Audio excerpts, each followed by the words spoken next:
Olá a todos! Hoje nós vamos falar basicamente sobre o que é a ciência da felicidade. Quando a gente fala em ciência, do que a gente está falando?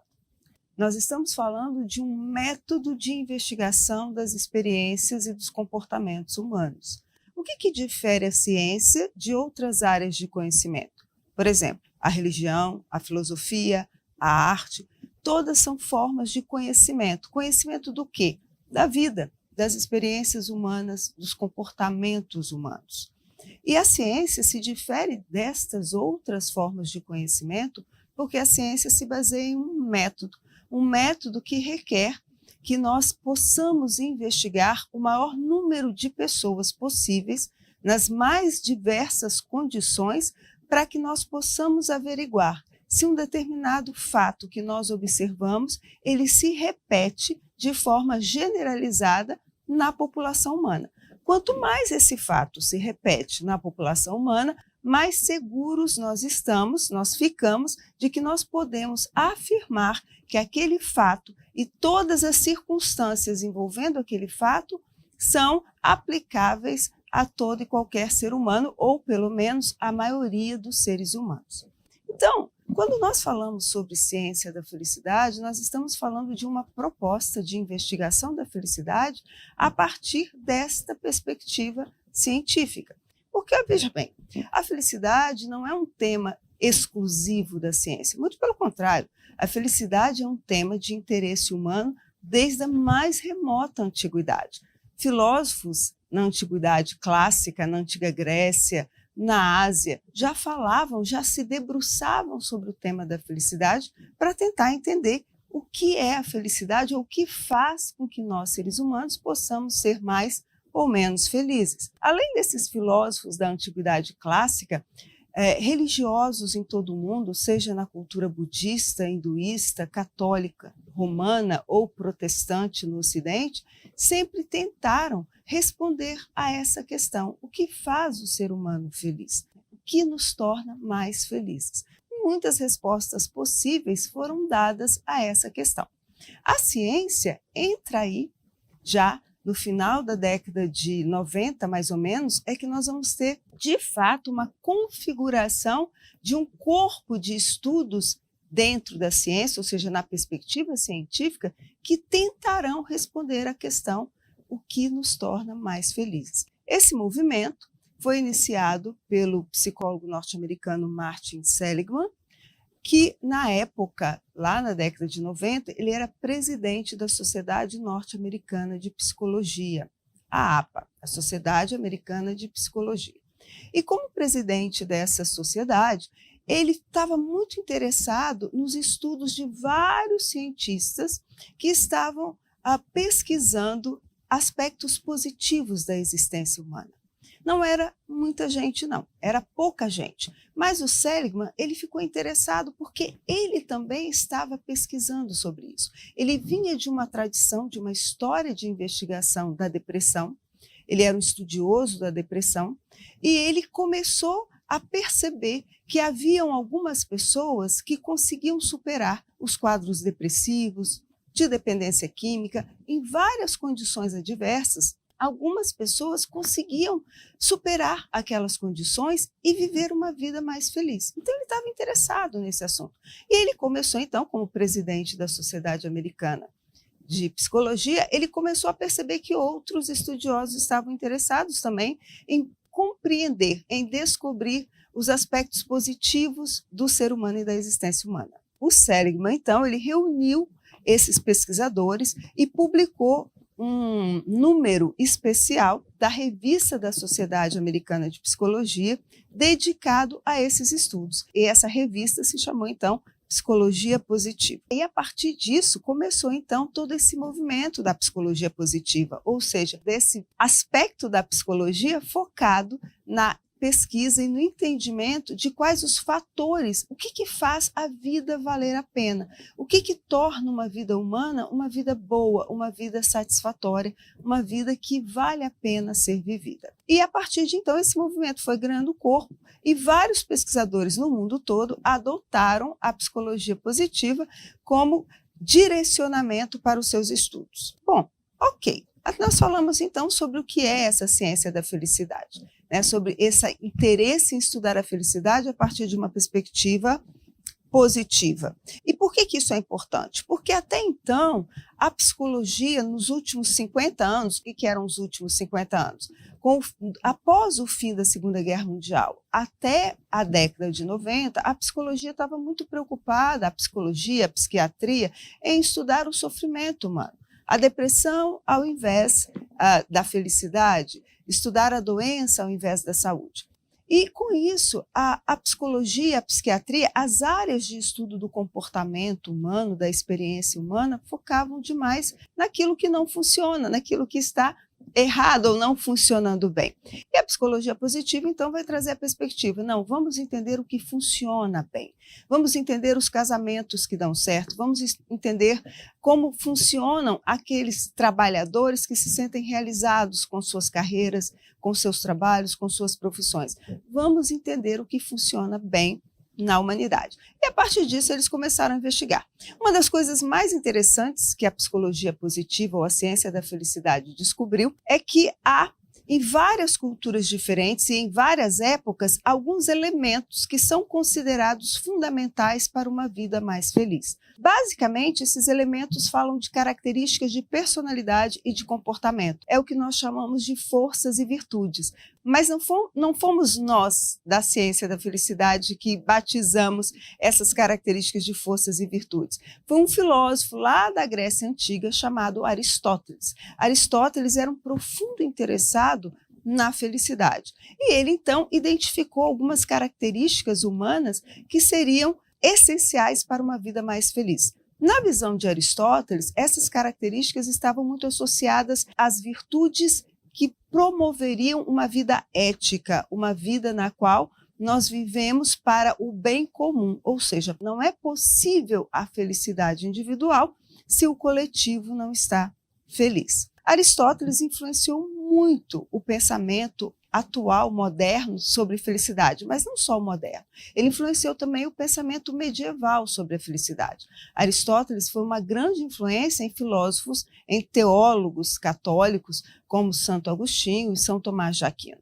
E até hoje ele influencia o pensamento sobre a felicidade. Mas não apenas Aristóteles. Outras filosofias, como a filosofia budista, também influenciam muito o que nós sabemos hoje sobre as forças e virtudes que contribuem para uma vida mais feliz. Mas, ok, nós já vimos que, então, há um pouco de filosofia grega, um pouco de filosofia oriental, há um pouco de história da filosofia, da sociologia, história de forma geral, que envolve o entendimento sobre a felicidade.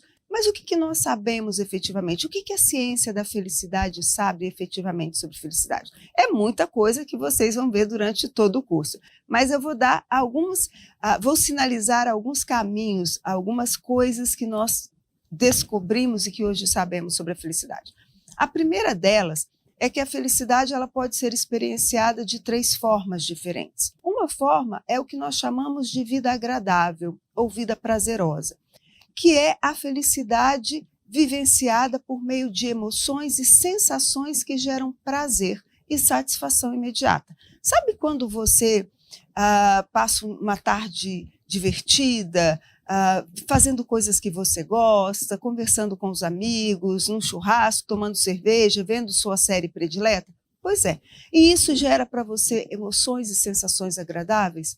Então, isso é a vida agradável. A outra possibilidade de uma vida feliz é o que a gente chama de vida engajada. A vida engajada ela é caracterizada pelo comprometimento pessoal a algo que exerce em nós um tipo de sentimento que é chamado a experiência de flow ou de fluxo. Sabe aquela atividade que você faz e que quando você está fazendo você esquece do mundo, você não vê o tempo passar? Pois é, isso que você sente, esse mergulho na atividade, é o que nós chamamos de flow, de fluxo.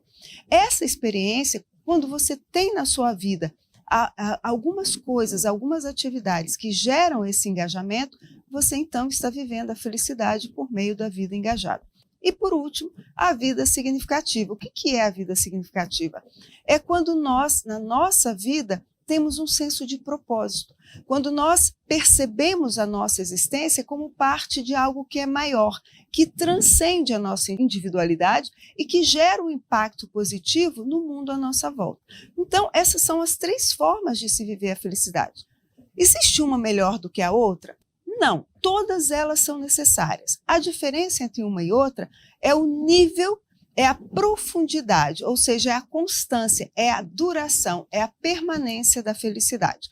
Na vida agradável, a felicidade ela é imediata. Quando você come, por exemplo, um bolo de chocolate, se você gosta muito de bolo de chocolate, você tem uma experiência de prazer, que gera um nível de alegria, de euforia, que é momentâneo, que dura muito pouco. Isso é a vida agradável. São experiências de curta duração, satisfação imediata, que geram uma felicidade de curta duração. A vida engajada, ou seja, aquele envolvimento em atividades que geram a experiência de fluxo, vai ter uma duração maior, mas são atividades que requerem esforço. E nem sempre nós estamos dispostos a fazer esforço para nos sentirmos bem, mas elas são necessárias porque elas geram uma felicidade de maior duração. E, por fim, a vida significativa. Essa sim vai gerar a felicidade que nós entendemos que é a felicidade eudaimônica, que é a felicidade de longa duração. É aquela felicidade que nos dá a resiliência suficiente para suportarmos os momentos adversos da vida, o sofrimento. Não que a vida eudaimônica seja uma vida sem prazer ou engajamento. Pelo contrário, quanto mais prazer e mais engajamento eu tenho, mais chances há de que eu viva uma vida eudaimônica, que eu experiencie a felicidade eudaimônica, que é a felicidade de longo prazo, de longa duração. E é muito importante, então, que nós concentremos esforços na vida agradável, na vida engajada e na vida significativa. Bom, então, nós vimos essas 3 possibilidades de uma vida feliz. O que pode atrapalhar essas vidas felizes, a agradável, a engajada e a significativa? Bom, basicamente, existe um elemento que pode atrapalhar muito a nossa felicidade e ele se chama adaptação hedônica. Olha só, um experimento realizado na Inglaterra, um experimento muito simples, alguns cientistas pararam pessoas no meio da rua e deram a essas pessoas um envelope. O envelope podia conter 5 libras ou 20 libras, né? Libra é a moeda da Grã-Bretanha. O que era requerido dessas pessoas? Bom, essas pessoas recebiam, junto com o dinheiro, nesse envelope, uma carta. Essa carta, para algumas pessoas, dizia: pegue esse dinheiro e faça alguma coisa por você. Compre alguma coisa para você, pague uma conta, enfim, use para você. Outras pessoas, junto com o dinheiro, vinha uma carta dizendo: pegue esse dinheiro e compre algo para uma pessoa que você gosta, um presente. Qual foi o resultado desse experimento?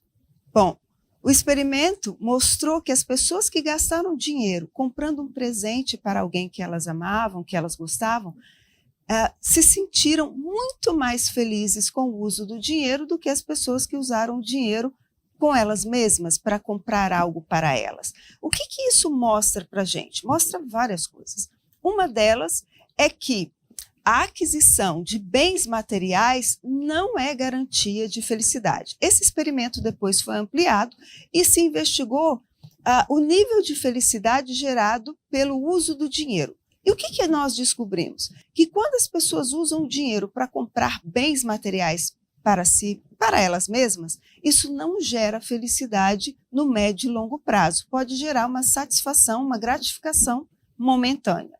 Mas quando as pessoas gastam dinheiro para adquirir experiências e para presentear ou gerar benefícios para outras pessoas, isso aumenta e muito o nível de felicidade delas no médio e no longo prazo. O que é comprar experiências? Por exemplo, viagens, experiências culturais, ir ao teatro, ouvir música. Ou seja, quando você usa o dinheiro para viver uma experiência positiva e agradável, isso aumenta o seu nível de felicidade no médio e longo prazo. Ou quando você usa para alguém.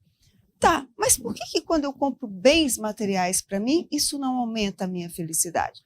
Por conta da adaptação hedônica. E o que é adaptação hedônica? É a capacidade que o nosso cérebro tem de se adaptar, de se acostumar, de se habituar com um estímulo positivo. Vou dar um exemplo prático para você. Se você ganha um aumento, mesmo que esse aumento seja um aumento significativo de 50% sobre o seu salário, nos primeiros meses, isso vai fazer uma diferença grande no seu nível de humor. Por quê? Porque você vai elevar o seu padrão de vida. Aumentando 50% a sua renda, você vai aumentar o seu padrão de vida. E aí você vai adquirir coisas que você não tinha antes. Só que depois de um tempo, 6 meses, entre 3 e 6 meses, você se adaptou a esse novo estilo de vida. E aí ele não vai fazer mais diferença na sua vida. Você já se tornou o seu habitual, o seu normal. E aí não gera mais felicidade. Então, nosso cérebro, ele se habitua. E por que ele faz isso? Para não gastar energia. O nosso cérebro, ele tem um objetivo claro do ponto de vista biológico, que é manter a vida, é manter o nosso corpo funcionando. E aí, quando ele já se adaptou a alguma coisa, ele já está acostumado com aquela coisa, ele não gasta mais energia para focar a atenção naquilo. Então, nós aquilo deixa de nos estimular. Não importa se é um corpo bonito, se é um carro maravilhoso, se é uma casa fantástica. Não importa qual seja o bem material. Uma vez que você o adquiriu e você convive com ele no seu dia a dia, com o tempo ele deixa de gerar estímulos positivos. As experiências não. As experiências, elas geram memórias positivas porque elas mexem com muitas emoções, principalmente com a ocitocina, que é o hormônio associado às experiências de felicidade, principalmente quando envolvem outras pessoas. No convívio com outras pessoas, nós liberamos ocitocina na interação com outros seres humanos. E a ocitocina é um hormônio fundamental para a experiência de felicidade. E a ocitocina, ela é muito importante porque ela está associada à ativação do córtex pré-frontal. E o que é o córtex pré-frontal? O córtex pré-frontal é uma região do nosso cérebro envolvida na tomada de decisões, envolvida quando nós fazemos uma avaliação da situação e aí definimos se aquela situação é positiva, é negativa, se ela tem possibilidade, se ela não tem, ou seja, é a parte do nosso cérebro que nos ajuda a fazer escolhas. E olha só, quando nós estamos felizes, nós produzimos muito mais ocitocina. O que isso significa? Que a nossa capacidade de avaliar a situação na qual nós nos encontramos, de avaliar o entorno, se torna muito mais aguçada. Quando somos mais felizes, nós fazemos escolhas melhores para a nossa vida, porque a nossa capacidade de avaliação da situação melhora, porque a nossa visão periférica se amplia, ou seja, a nossa capacidade de perceber detalhes que não percebíamos antes se aprimora, porque o nosso foco, a nossa capacidade de prestar atenção se aprimora, ou seja, nós ficamos mais atentos às variáveis. Então, com mais felicidade nós produzimos mais ocitocina, nós fazemos mais escolhas positivas e que fazem sentido para a nossa vida. Na ausência de ocitocina, o estresse, por exemplo, a gente produz pouca ocitocina, produz muito cortisol. Sob estresse, nós perdemos a nossa capacidade ou diminuímos a nossa capacidade de fazer boas escolhas, porque a nossa visão, ela fica o que nós chamamos visão de túnel.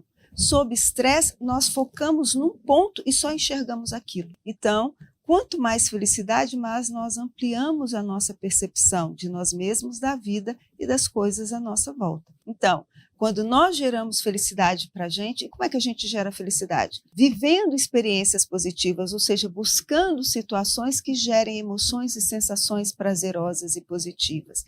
Buscando atividades que gerem engajamento, que gerem a experiência de fluxo, que façam com que nós tenhamos aquela sensação de nos vermos absorvidos pela experiência, envolvidos pela experiência. Pode ser um hobby, geralmente hobbies geram essa sensação, né? Aquela atividade que você faz por prazer e não por obrigação.